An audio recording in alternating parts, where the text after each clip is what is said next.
Мои дорогие подписчики, всем привет! Давно я готовилась к этой теме, и сегодня мы поговорим о том, как ухаживают нарциссы, люди с нарциссическим расстройством личности или психопаты. Это примерно одинаково выглядит. Итак, первый момент.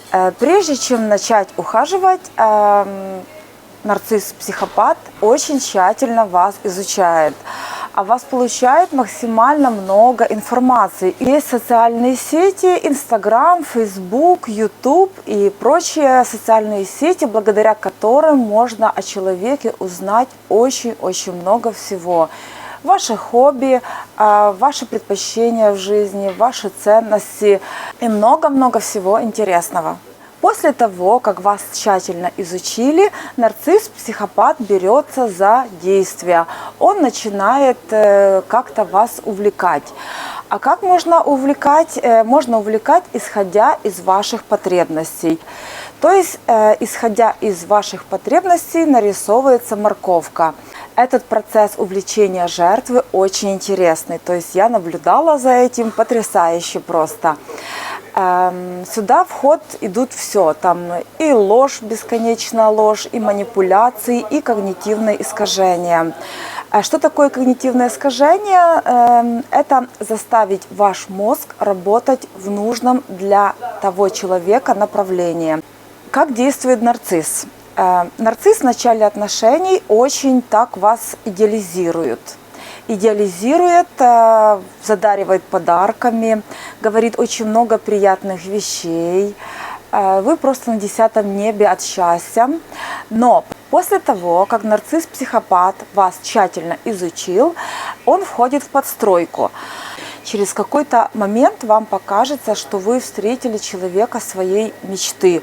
То есть всю жизнь вы не зря ждали. Вот он наконец пришел. Вот оно счастье. Вот такие складываются ощущения. И поскольку он вас зеркалит, это может быть мужчина, может быть женщина, нарцисс-психопат. То есть это расстройство не имеет гендерной принадлежности. И вот, значит, у вас ощущение, что вы встретили мужчину с лучших традиций Голливуда. Ваша мечта всей вашей жизни. И, значит, дальше, он задаривает подарками, он там ухаживает, говорит много комплиментов, то есть какая вы прекрасная, потрясающая, что он всю жизнь мечтал о такой, как вы. Ну, там просто нереальный лавбомбинг, там процесс полным ходом идет, обработки, мозговой штурм стопроцентный, в общем, все как надо.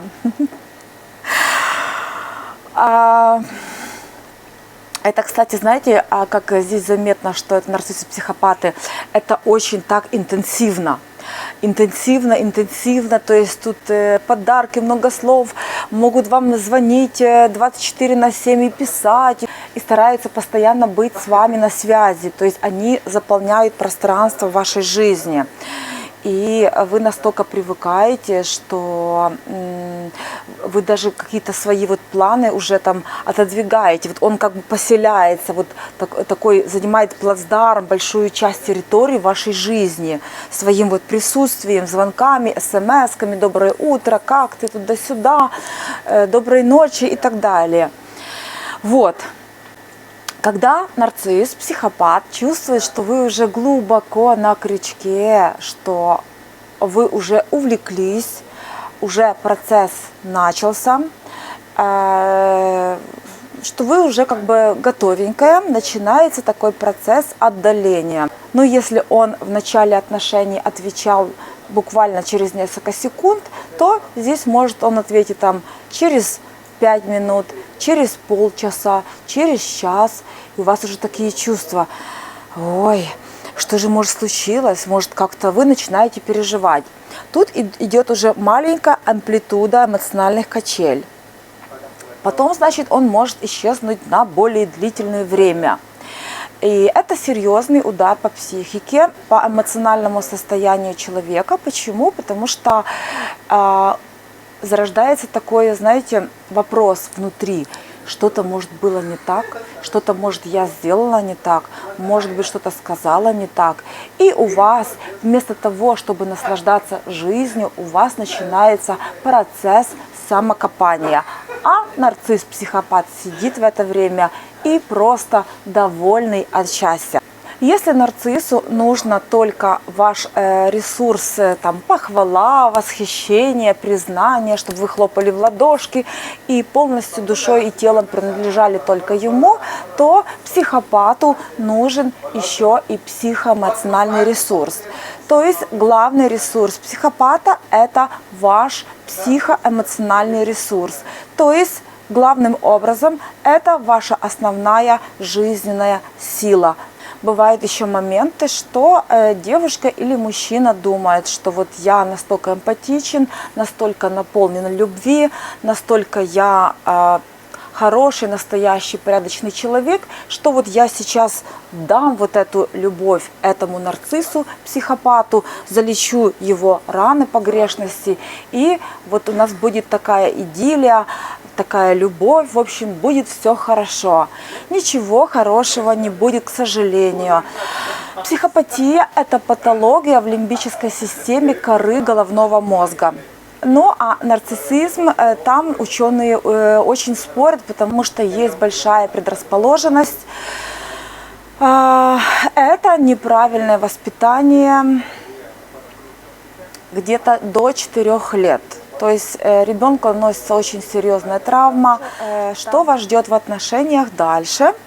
Значит, происходят эмоциональные качели.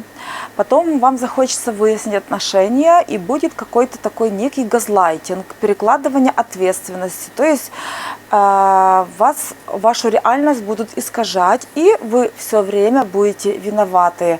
Это потрясающий талант делать виноватым кого-то. Перекручивание событий, перекручивание ответственности потрясающее. Еще очень часто вы можете встретить перверзных нарциссов. Это следующая степень нарциссизма. То есть если он до 30 лет был нарцисс, то после 30-35 он уже становится перверзным нарциссом. Это более хардовая, сильная ситуация, это более сложный вариант. Перверзный от слова переворачивать, перверсия. То есть там, но как бы вы себя не повели, что бы вы ни сделали, вы будете виноваты. Он не может быть виноват, потому что он по определению Бог, царь, король, и он самое лучшее создание в мире. Мои дорогие девочки и мальчики, в отношениях с нарушенным человеком вы всегда будете обслуживающим персоналом их бурного романа с самим собой. И люди очень часто им нужны как контейнеры для того, чтобы складывать туда, скидывать свои какие-то минусы, серьезные стороны, контейнировать. То есть я не могу быть такой-то, такой-то, а вот я сделаю так, что это ты будешь такой-то, такой-то. И еще в смс-ках я всем покажу, что ты вот писал, что ты там мне говорил. Ну, а по сути эти люди выводят на эмоции, на такое ненормальное поведение других людей. И потом еще всем доказывают, вон, она психопатка, она неадекватная, она неуравновешенная. То есть можно любого человека вот этими всякими манипуляциями довести до определенной нужной кондиции, если человек вовремя не уйдет. Вы, конечно, помните, что на этапе идеализации к вам относились как к принцессе, но это только на этом этапе. Нарциссу, психопату женщины нужны в качестве мамы, чтобы вот она давала ему эмоциональный ресурс, там поплакаться, в общем, чтобы его пожалели. То есть вы уже принцессой не будете никогда, вы будете вечно догонять, доказывать вашу любовь, а вам захочется вернуть этот период, который был в начале, потрясающие ощущения, потрясающие такие вот моменты, которые вы проживали, там какие-то подарки он вам подарил, чтобы эти подарки доказывали вам его любовь, в кавычках любовь, потому что любить они априори не способны. Очень часто у них есть еще такие плейлисты из песен. Это определенные песни, которые они могут включить в машине одну, за ужином другую, где-то там на прогулке третью. И вот потом вы будете вспоминать, вот эту музыку слушала я там, эту музыку слушала я там. И таким образом вот эти популярные песни будут напоминать вам о нем, об этом человечке. У нарциссов и психопатов есть 3 стадии в отношениях. Момент идеализации я вам рассказала. В моменте обесценивания уже что-то ему не понравилось, уже жертва не такая великолепная, как он представлял себе. Понятно, идеальных людей нет. И вот, значит, он пытается ее как-то прощупать, и в лучшем случае он ее хотел бы замариновать. То есть, чтобы она, в общем, где-то мариновалась и ждала случая, когда он ей напишет, позвонит, и, в общем, чтобы она вот счастливая бежала ему навстречу на всех парах, потому что господин, бог-король, в общем, соизволил ей написать, уделить время. Ой, попью кофе. И смотрите, если вы на первых этапах вот этих эмоциональных качелей не заканчиваете отношения, а как-то проглатываете, то вы можете уже сильно сесть на крючок и таким образом зависнуть в этих деструктивных, очень нехороших отношениях. И следующий момент – это утилизация. Он постарается от вас избавиться. Но если вы на скамье запасных, ресурсы на вас уже тратить он не будет, подарков не будет, никаких там серьезных вложений не будет, что-то могут вам так там подкинуть, как собаке косточку, и на этом все. Потому что все его силы и ресурсы пойдут на новые жертвы, на новых людей. А вы уже и так вот, в общем, там плачете, ноете, никуда не деваетесь. А зачем вкладывать в вас, собственно говоря? Психопат-нарцисс еще будет искусно давить на чувство вины, на чувство страха и на чувство жалости. Конечно, он может вас подкармливать там какими-то морковками, какой-то иллюзией, какую-то картинку из будущего, чтобы держать вас на привязи и пользоваться вашим ресурсом. Цель нарциссов и психопатов – втащить вас в свое зазеркалье, в свой изломанный, искалеченный мир. Там, где страшно, некомфортно, где очень много переживаний, очень много разных невротических состояний. И скорее, если вы здоровый человек, то вас расшатают и доведут до этого состояния, чтобы вы были наравне с нарциссом, психопатом. В таком состоянии вы будете для него более понятны. Но и, конечно же, теперь вы будете уязвимы. Кстати, нарцисс в начале отношений, если жертва ресурсная, он будет очень ускорять создание семьи или рождение ребенка. Если вы вышли замуж или, не дай бог, забеременели, то манипуляции в вашу сторону будут ужесточаться и гайки закручиваться.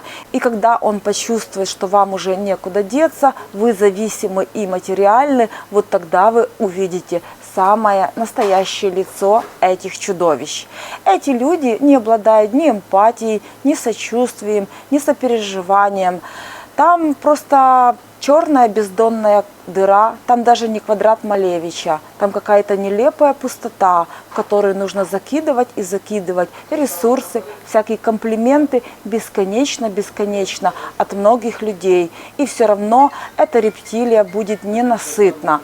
Вы помните, как живут рептилии? Вот они плывут по течению, там покушали, там позанимались сексом, снова покушали и снова секс с новым партнером. А зачем возвращаться? Можно идти вперед, бесконечно долго. Они не обладают привязанностью, у них, конечно же, они не способны ни на какие чувства. Вот такие бывают люди. Скорее, это не люди, это какие-то биороботы в человеческом обличии. Они бесстрастно увлекают и используют людей, и потом с ними обращаются как с мусором. А как с мусором обращаются? Утилизируют на свалку. Когда у вас уже нечего взять, когда ваши ресурсы забрали, когда ваши ресурсы присвоили себе, конечно же, вы не особо и нужна. Перед тем, как приехать в Египет, я 2 месяца жила в Турции и совершенно случайно познакомилась там с девушкой, скорее женщиной, где-то лет 50. И вот, в общем, мы разговорились, и она говорит: уезжаю, продаю квартиру, уезжаю. Я говорю: что случилось? Она говорит, вот посадила мужа и его 2 друзей за то, что пытались очень длительное время меня отравить. Представьте, с вами живет человек, где-то они жили около 5 лет. И когда она уже купила жилье, уже появилась большая квартира в их собственности, она уже стала не нужна. Представьте, человек с вами кушает, спит, целует вас, обнимает нежно, смотрите вместе телевизор, и в то же время он обдумывает план, как же быстрее тебя отправить туда, где большинство. Как вам такой муж, дорогие друзья? Что касается сексуальной сферы, то нарциссы очень аутоэротичны. То есть их главная энергия сексуальная направлена только на себя, только на них любимых. И, конечно же, партнер все время обделен. И чем дальше отношения, тем больше партнер вкладывает и вкладывает и вкладывает. Но этого все мало и мало и мало, потому что эту бездонную дыру заполнить просто невозможно.